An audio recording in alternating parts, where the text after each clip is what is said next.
And so I started painting, and then one day it just hit me out of nowhere. I'm like, this is how my art can have purpose, and this is how I can kind of scratch all these itches of helping other mothers who are struggling in their grief and trying to figure out what the heck happened in the NICU. And I can share my art and my heart with them. So I started something called Cards of Hope, where I produce a different painting every month, and I create prints of that image and I send it to any mother of traumatic birth that requests one.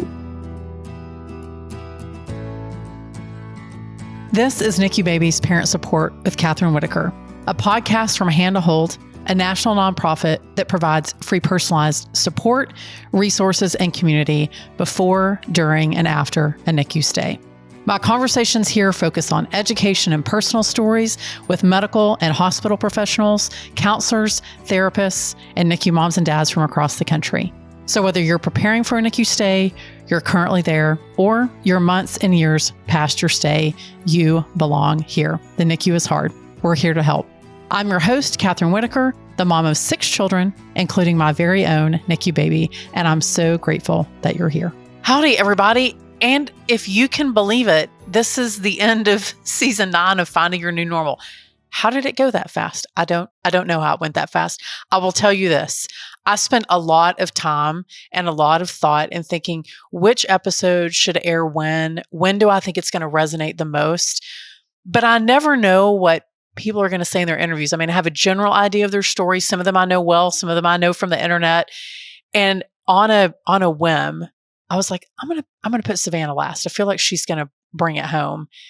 And she 1000% did. I know that if you're in a place and you're like, I can't find my new normal. It's impossible. It's out in the stratosphere. I'm never gonna be able to find it.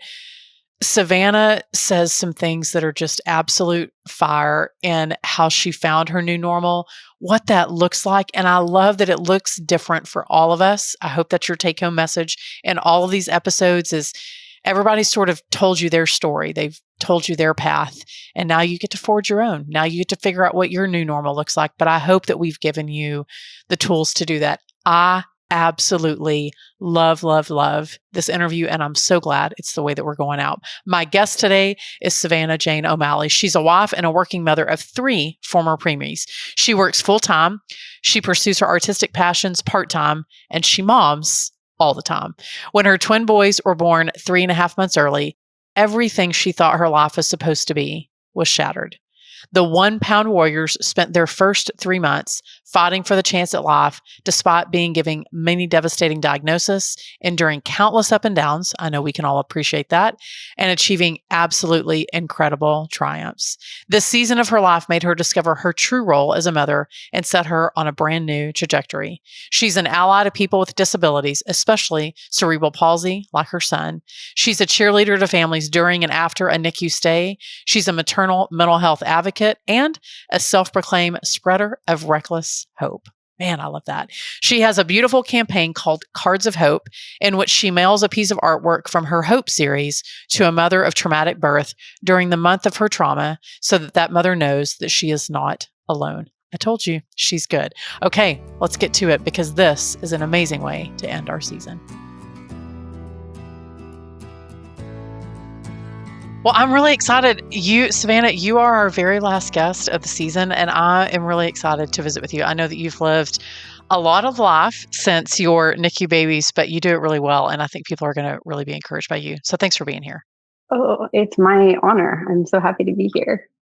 Well, I know that you have 3 babies, and they're not really babies anymore, but you got a little bit of a taste of like what NICU life might be like with your first baby, but then you roll in, I know you had bed rest, and then you roll into this next pregnancy. So based on your first pregnancy, I know that you were on bed rest. Did y'all have any indication before you found out that you had twins? Did y'all have any indication that like, hey, I might be at a higher risk because of what happened with my first pregnancy? Like, give us an idea of what you walked into this pregnancy with, and then maybe how that changed when you found out you were having twins. Yeah, so with my first pregnancy, my daughter Poppy. I love that name, by the way.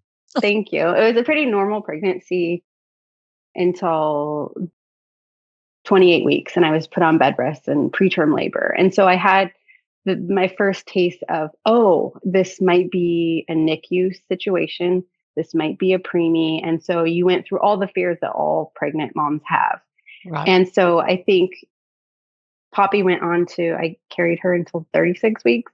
She was born completely typical, no NICU stay, just a baby that was maybe a little immunocompromised. And so we also kind of had that understanding that she's a preemie, so we have to be extra careful. So that was like a drop in the bucket to compare to what we went through with the twins. But it was, I think, kind of prepared us for the next thing that would happen. So because of my history of preterm labor, when I got pregnant with the twins and the fact that they were twins, they were instantly like, you go see all the specialists, you're high risk, and we're going to watch it close. I was naively optimistic that maybe I didn't need to be on bed rest with Poppy, and maybe they were being too cautious. And so, the other thing is I felt great. Like I felt horrible with Poppy, but with the twins, I had energy and I just felt awesome. So I was like, I don't think they're right. I'm gonna carry this to 37 weeks and prove them wrong. When one of the specialists early on sat me down, and it was like the worst experience. And she said, I'm very concerned, and I think you're going to deliver around 33 or 34 weeks. And I was preparing for her to tell me like really, really horrible news at that time. And I left the appointment saying, no, like I'm going to show her, I'm going to carry to term. And she was wrong, but she was very, very, very wrong, because I delivered at 24 weeks. She overestimated, yes, how long. So, okay, so twins run in the family, yes or no? Yes and no. So my husband, Yes and no, both. Okay. My husband has a twin brother, but it's supposed to carry through my genetics because they're fraternal twins. So it's just kind of, it's very cool that we have the O'Malley twin boys 2.0, boys and then boys, but it's kind of a fluke. Okay. So you find out you're having twins, your, MFM, your maternal fetal medicine doctor has completely freaked you out.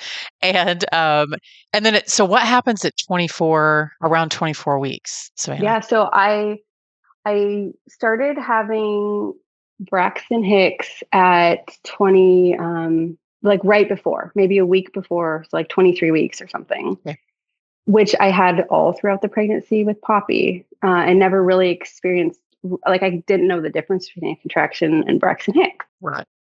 I, of course, told my doctor. But to be fair, there's not a ton of difference, except one gives you a baby like in delivery and the other one just completely freaks you out. But they feel the same, I think. Okay. So I had these symptoms and I immediately called the doctor. They said, take it easy. They did an exam. You're not dilated. Keep doing what you're doing. So I kept doing what I was doing. And then out of nowhere, it was like contractions every 10 minutes, and I had spotting, and it was like, okay, this is something more. We need to go in. And then it got very serious at that point. So when you're in the hospital and they have you, I'm assuming that they gave you injections, the sulfunctant, yes? Yeah. So at that point, I went in, got checked out. I was not dilated. They watched me overnight and they said, well, things have chilled out. They did give me my first shot of steroids and IVs and things. They sent me home. I was home for like 2 hours, and then everything came back. I went in, and at that point I had started to dilate. And it was like a scene out of a movie where we're in this little room. And once they realized, oh, she's in labor, it felt like 50 people around me, putting me at an incline, sticking me. And it was like, whoa, whoa, whoa, whoa, whoa, no. Like I'm going to 37 weeks. Like what is happening? And I didn't realize it at the time, but like I was not going home without a baby at that point. Right.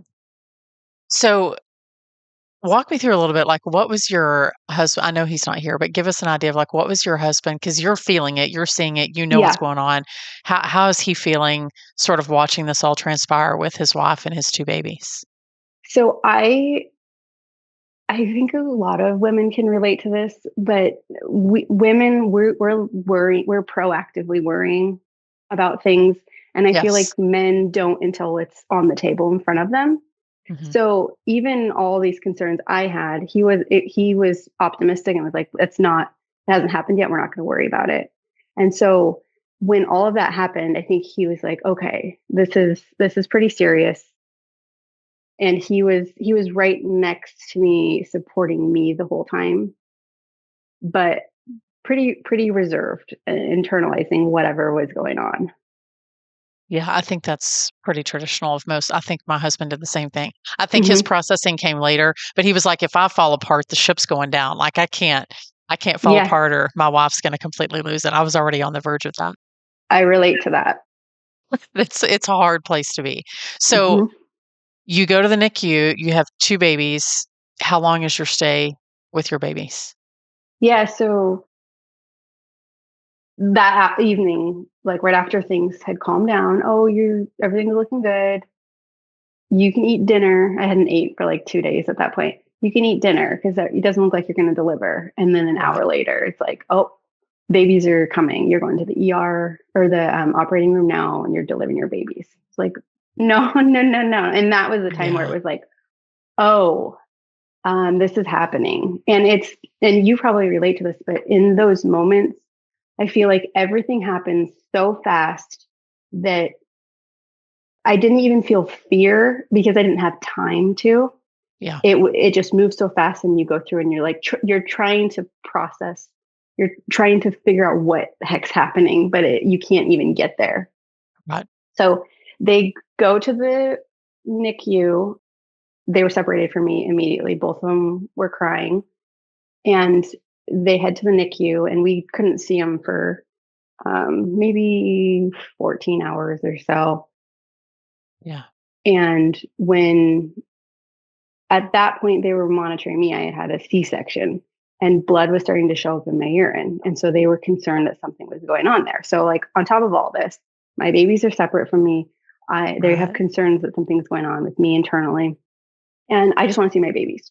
And so I'm in my head thinking I'm going to see newborn babies like Poppy, like these Right. little things. I'm going to go hold my twins and have these magical moments that you see on the internet about holding your twins for the first time. And once I couldn't walk, so they wheeled me in my hospital bed and my husband into baby A's room, which is Lachlan. And all I see is like this creature that is like this big and tubes. Like you couldn't even see skin really because they were just covered in tubes and monitors.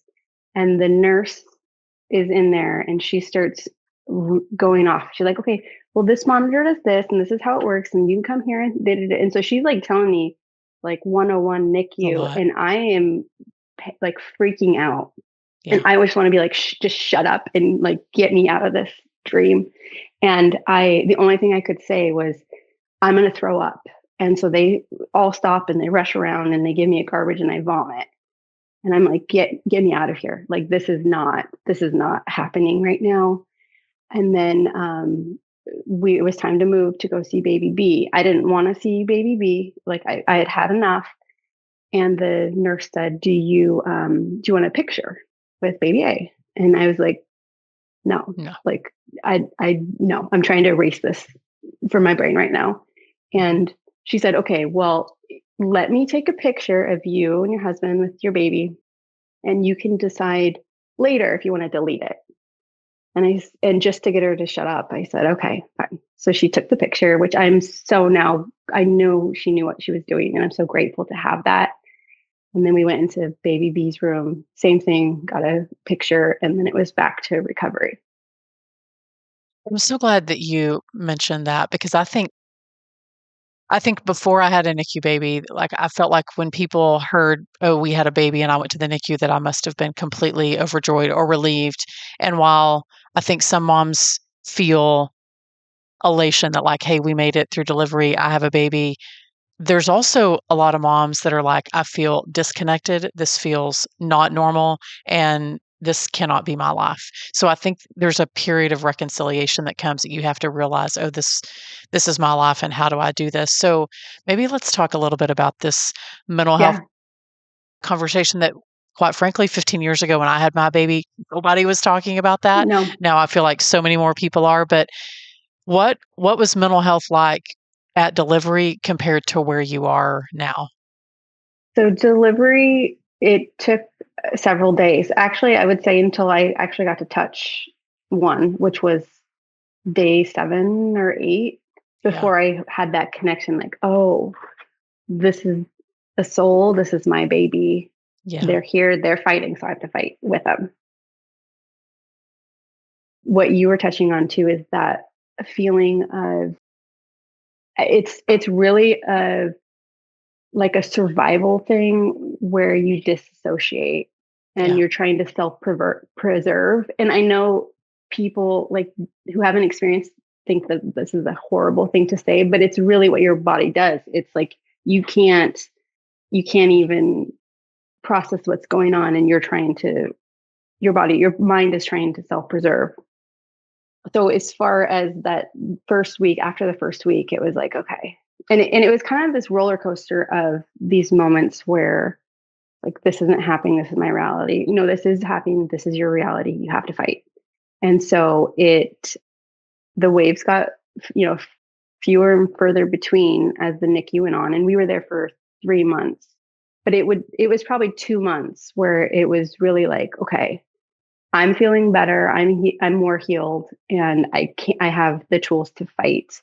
And what the piece that nobody told me about that now I like talk about all the time is I thought I was thriving because I was proactive. I was researching. I was working. I was doing all the things, and everyone was good, right? But it Yeah. was true survival mode, and it was kind of my mind and my body wasn't able to handle what I had experienced. And so it wasn't until a year or 2 years later that I was well enough to feel everything that happened in those first few months. Well, I mean, I certainly think there are moments that I think I'm good. I mean, and we're 15 years out, and I was at an event not too long ago, and the hospital that was where we stayed played a commercial. They were like sponsoring something. And I had like a moment of get me out of this room. Like I can't watch. And it completely blindsided me. Like I was not prepared for that. I was like, no, no, I have done all the things. We have been to marriage counseling. We've, dealt with stuff. I've been to therapy, like all the stuff. And it just kind of hits you out of nowhere. So I think the recognition that it's a real trauma, it really happened. And sometimes it Hmm. takes a long time to heal from that is important. You actually said this in an interview, and I think it's worth talking about. So you said, having micro preemie twins taught me that it's okay to grieve for babies who are still alive. This podcast is produced by Hand to Hold, a national nonprofit, but we're more than simply a podcast. Be sure to download our app in the Apple Store or on Google Play, or you can visit our website to discover all the ways that we can support you as a NICU parent at handtohold.org. You can join one of our support groups, sign up for counseling, find loss and bereavement support, request a peer mentor, or check out our educational resources and family stories. And all of that is at no cost to you. Mm-hmm. I feel like it even gives me goosebumps, and not because I said it, but just because of how true that is. I think once, and this was like when the twins were 3, that a nurse practitioner, it wasn't even a therapist or anything, gave me this gift where I was experiencing extreme anxiety and all these things that were tied to this post trauma I had experienced. And what I didn't understand is my twins are here. Yeah. I mean, they had health issues, but they're thriving from where it could be. I know a lot of moms who don't have babies at home who went through something similar. So like, why am I feeling sad, or what is that? And it's because more than one thing can be true at the same time. Yeah. You can grieve like it didn't happen like it was supposed to, and how you prepared and what you thought. And you can be grateful for the life of your child, but there is grief that you need to acknowledge and you need to honor and make space for, so you can work through that. But it's two different things. I think I wish someone had told me sooner that like there can be grief that comes with this, because you got robbed. Yeah. You know, it's interesting that you say that because I think I was visiting with some moms who actually lost their babies. They left the NICU without a baby in their arms, and I felt like grief should only be reserved for them. And it wasn't until many years later that I realized that grief looks like a lot of different things. And I think I'm learning that we all grieve something. We all lost something in the NICU. Maybe it was a life that we thought we were going to have because now we have a new diagnosis, or we actually don't leave the NICU with our babies. But there's so much, I think, to that, being able to see the grief and honor that, but also to rest in the gratitude that's there. It's the both and existence. It's not the either or. Both, and one doesn't cancel the other. Right. Like, Yeah. I think people who've been through this need to understand that you can't be so grateful that all this goes away. It doesn't. Yeah. Oh, that's good. So, well, speaking of beauty, you create a lot of beautiful art. So, you were Thank you. doing this beautiful art before babies, and then there was a little bit of a transition a huge transition as you brought your babies home. And I mean, as any true artist, it's not like you can make the same art because you're not the same person. So, maybe Hmm. share with people what art looked like before and now what it looks like after your babies are here. When I was pregnant with the twins was probably my most creative time of my whole life. And I was just like Wow. painting like crazy. And I was just like, again, when I say I felt so great, I just was like thriving, which is also what was so confusing about how the story ended. But I had achieved a lot of my artistic goals during that time. And I I maintained working throughout after or when Poppy was born and with the twins. And I while I was pregnant, I believed that I could continue maintaining and growing my career at the same time. Like I kind of had a handle on momming and Right. trying to achieve my goals. So when the twins came, obviously everything completely stopped. And okay, this is like I like to think about things symbolically, but what was interesting is when I was pregnant with the twins, I was finishing up this huge mural. It was on 4 by 8 foot panel. So it was 20 feet total. And it was on the side of my house. And I was working on it while I was pregnant. And then they came, it was unfinished. And it was for me like almost poetic because it would take me months and months and months after they were born to actually finish it and deliver it. And the client completely understood, but it was just like this is on hold. Like life is different now. Yeah. And this is the new normal. So with art, with life, with everything, when you have medically complex children or a child, everything goes to them. And like I can't even explain how maxed out our days and our lives were to get Poppy her things. I continued to work and to get them to their appointments and their care. I mean, like having newborn twins is hard enough, but Right. it's an But then you extra add layer. another level. Yeah. So the artistic stuff was like just snowballing inside me for 3 or 4 years. And once the pandemic hit and we were stuck home, it was like I had the time to Yeah. start painting again. And so I started painting, and then one day it just hit me out of nowhere. I'm like, this is how my art can have purpose, and this is how I can kind of scratch all these itches of helping other mothers who are struggling in their grief and trying to figure out what the heck happened in the NICU. And I can share my art and my heart with them. And so that's kind of how it developed. I love that. So tell people what it is that you do with your art because it really is beautiful. Thank you. So I started something called Cards of Hope, where I produce a different painting every month and I create prints of that image and I send it to any mother of traumatic birth that requests one. Now, on the front, I will write like the name of the painting and then I write the date of their birth, the day that they had birth on the front. And so it's very simple little thing, but the reason I do that is because I feel like all mothers on their child's birthday, their actual birth and experience gets so overshadowed. But when we're talking about birth trauma or loss or everything like you and I experience, I'm running around, getting birthday party stuff ready. But what was the best day of my life, which is when my twins were born, was also the absolute worst.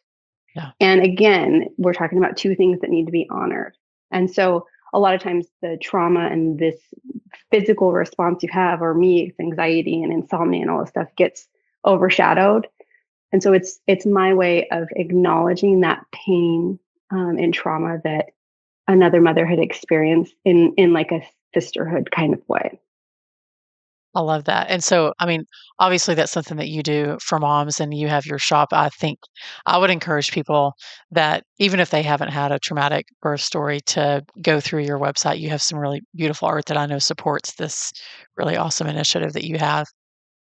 Savannah, if you could go back and tell the Savannah before she had kids what the Savannah knows now, what would you want her to know? It's like some of that stuff just gives me such an emotional reaction. It's gonna be okay. Like you're gonna make it out. You're gonna be better than you were before. And I think that's really hard to see at times. And you're not the captain of this journey. Like you are, your children are, and you are in the back seat and you're like helping them along the way. But they're gonna have a unique story, unique journey. And you are not in control of it. You just get to be there and enjoy the ride. Try to. There was this one thing I've been resonating on for the last several months, and it's how I explain how difficult the NICU pieces and having like a child with a disability.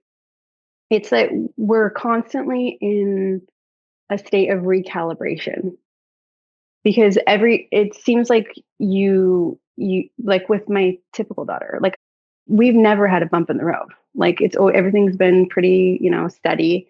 But when you have a kid with a disability, it's like, okay, I kind of think where we're headed. Like this, I see, I can handle this, I can do this. And then it's like the rug is pulled beneath you. And it's like, wait. And then you have to completely recalibrate where you're headed. And I think that's very difficult. That is advice that I needed. Savannah, thank you for the gift of who you are, but also for being such a good advocate for your boys and all your kids, but that you have this really beautiful spirit about you, and I love what you create in the world. And thank you for sharing your gifts with moms who really need healing too.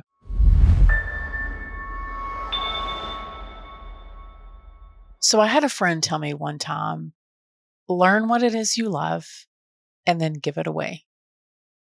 In today's 2-minute take, I want you to think about that for a second. Learn what it is you love and then give it away. As Savannah was sharing her NICU story and then the art that existed before her babies, and then how that was transformed because of her babies and what she has done since then, I kept thinking about that. Learn what it is you love and then give it away. Savannah's love of art has become this beautiful thing that she now gives away to help heal the trauma of so many other people. Sometimes I think that we can get very focused and we turn inward on ourselves and on our family. And sometimes that's out of necessity, right? Because things are so hard that you're like, I can only see what's right in front of me. But then as we start to find our new normal, we find a little bit more bandwidth, we find a little bit more space in our day, we learn how to ask for help, we find community, we do the things that we know that we need to do, not just to survive, but to thrive. And then sometimes in those pockets where we've given ourselves more bandwidth, we return to the things that it is that we loved, maybe before babies or the things that got put on the back burner. And so while Savannah's love was art, yours might be something else. But I want you to think about that. What is it that you love and how can you give it away? And when you give it away, I'll add an addendum to that, is that it could help heal other people. And in the process, it could help heal you. I love that I don't want to cry. Take a deep breath, Kathryn.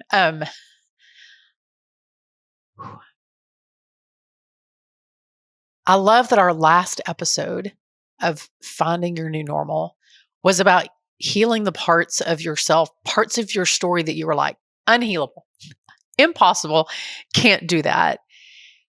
And as I reflected on what Savannah said, and as I look at her beautiful art, I think like, one, healing is possible. It's possible to heal from big trauma, but it's also possible to help other people heal. In the way of finding your new normal, it's possible that you might help other people on the path to healing without even realizing it. What a gift, right? What a way to end the season.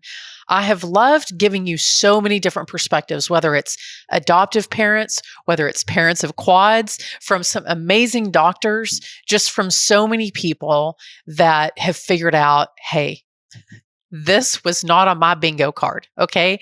But now that it's here is my story. And here is how we navigated through it. And we are thriving because we found our new normal. You, moms and dads, caregivers listening to this, y'all are going to find your new normal. It won't always be this hard, and you're going to get there.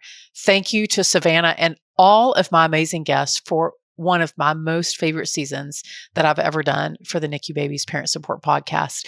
We are going to take a small break over the summer months. So catch up on 130 plus episodes of the Hand to Hold podcast. Enjoy all of that. And we have amazing seasons coming.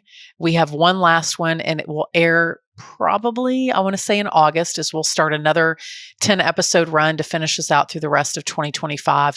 But I hope that you have an amazing summer. Take a deep breath. You're going to find your new normal. And I'll see you back in season 10 this fall.